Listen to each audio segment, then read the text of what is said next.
नमस्कार दोस्तों, आज की कहानी है बदनसीब। मालती एक बहुत सुंदर और आकर्षक स्त्री थी, लेकिन वह हमेशा दुखी और परेशान रहती थी क्योंकि वह एक गरीब घर में पैदा हुई थी और उसकी शादी भी एक गरीब युवक से हुई थी। मालती बहुत सुंदर और आकर्षक व्यक्तित्व की महिला थी। उसके अनुसार उसकी शादी एक अमीर घर में होनी चाहिए थी। यही कारण था कि वह हमेशा दुखी रहती थी और खुद को बदनसीब समझती थी। असंतुष्टि का भाव उसके चेहरे पर हमेशा बना रहता। इसके विपरीत उसका पति हमेशा उसे समझाता कि व्यक्ति के पास हमेशा जितना हो उसे खुश रहना चाहिए, लेकिन मालती अपनी आदत के अनुसार हमेशा दूसरी स्त्रियों के कपड़े और गहने देखकर दुखी ही रहती और सोचती कि उसके पास ये सब क्यों नहीं है। समय बीतता गया और एक दिन सागर और उसकी पत्नी को उसके मालिक के यहाँ से पार्टी का न्योता आया। क्योंकि इस पार्टी में सभी कर्मचारी और उनकी पत्नियाँ आमंत्रित थी, इसीलिए मालती और उसके पति को भी जाना ज़रूरी था।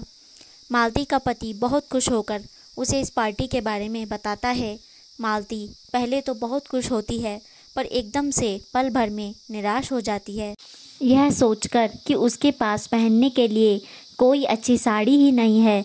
जब मालती का पति उसकी उदासी का कारण पूछता है तो वह अपनी बचत के बचाए हुए पैसों में से कुछ पैसे साड़ी खरीदने के लिए दे देता है। पर मालती अभी भी परेशान है क्योंकि उसके पास गले में पहनने के लिए कोई आभूषण ही नहीं है। अचानक उसे याद आता है कि उसकी एक बहुत ही अच्छी सहेली, जिसका नाम श्रीमती निर्मल कौर है, के पास बहुत सुंदर और आकर्षक जेवर हैं। शायद वह उनमें से कुछ उसे एक रात के लिए पहनने को उधार दे दे।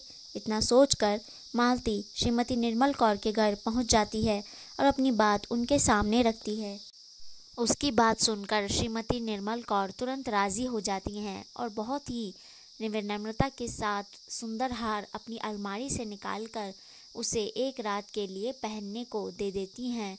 अब मालती बहुत ही खुश है क्योंकि उसके पास पहनने के लिए अच्छे कपड़े और आभूषण दोनों ही हैं। पार्टी का दिन भी आ जाता है। सागर और मालती दोनों तैयार होकर पार्टी के लिए चल पड़ते हैं। मालती जैसे ही पार्टी में जाती है, सबकी निगाहें उस पर टिक जाती हैं, मानो जैसे आज कोई स्वर्ग की अप्सरा धरती पर आई हो। देर रात तक पार्टी चलती है।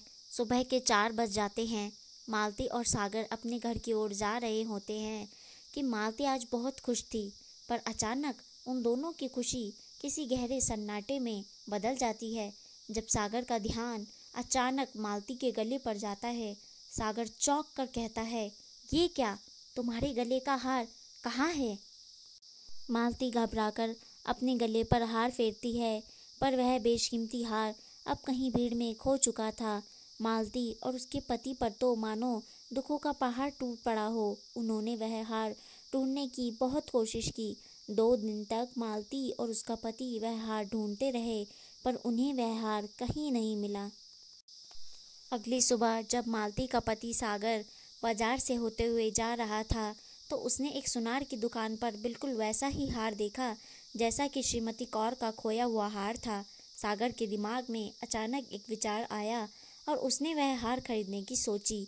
घर आकर वह मालती को इस घटना के बारे में बताता है। मालती भी राज़ी हो जाती है, पर हार की कीमत ज़्यादा होने के कारण उन्हें बहुत कर्जा लेना पड़ता है और इस तरीके से वह श्रीमती का कौर का हार उन्हें वापस कर देते हैं। 10 वर्ष बीत जाते हैं। मालती और उसका पति रात दिन मेहनत करते हैं कर्ज चुकाने के लिए। मालती लोगों के घरों में बर्तन धोती है और कई छोटे मोटे काम करती है। आखिरकार 10 वर्षों की कड़ी मेहनत के पश्चात वह अपना सारा कर्ज चुका देते हैं। अब मालती और उसका पति पहले से भी ज़्यादा और गरीब हो चुके हैं। एक दिन मालती पार्क की एक बेंच में बैठे बीते पलों को याद कर रही होती है। सहसा वहाँ से श्रीमती कौर का गुजरना होता है। मालती तुरंत श्रीमती कौर को पहचान लेती हैं, परंतु श्रीमती कौर मालती को पहचान नहीं पाती क्योंकि मालती अब बहुत बूढ़ी दिखने लगी थी। श्रीमती कौर और मालती आपस में मिलते हैं और एक दूसरे से उनका हालचाल पूछते हैं। श्रीमती कौर मालती से उसकी बदली हुई काया का कारण पूछती है, तो मालती उसे सारा सच बता देती है कि किस प्रकार से उससे श्रीमती कौर का बेशकीमती हार खो गया था और उसने और उसके पति ने दूसरा हार लेकर उसको वापस किया। उस हार की कीमत चुकाते चुकाते कैसे वो और गरीब हो गए। 10 वर्षों तक कठिन परिश्रम के पश्चात वह सारा कर्जा चुका पाए। यह सब सुनकर श्रीमती कौर हैरान रह गई। आसपास के माहौल में जैसे सन्नाटा छा गया। अपना माथा पीटकर श्रीमती कौर कहती हैं कि एक बार मुझे सच बताकर तो देखती मेरी सखी। जो हार मैंने तुम्हें उस दिन पहनने के लिए दिया था वह तो नकली था, ना कि असली, और तुमने उसे असली समझकर इतना बड़ा कदम उठा लिया। यह सब सुनकर मालती को जोर का झटका लगता है। उसके मन में बस उसके पति द्वारा कहे शब्द गूंज रहे होते हैं कि व्यक्ति के पास जितना होता है उसे उसमें ही संतुष्ट रहना चाहिए। मालती सोचती है कि वह सच में कितनी बदकिस्मत है, और कहानी यहीं पर समाप्त हो जाती है। धन्यवाद दोस्तों।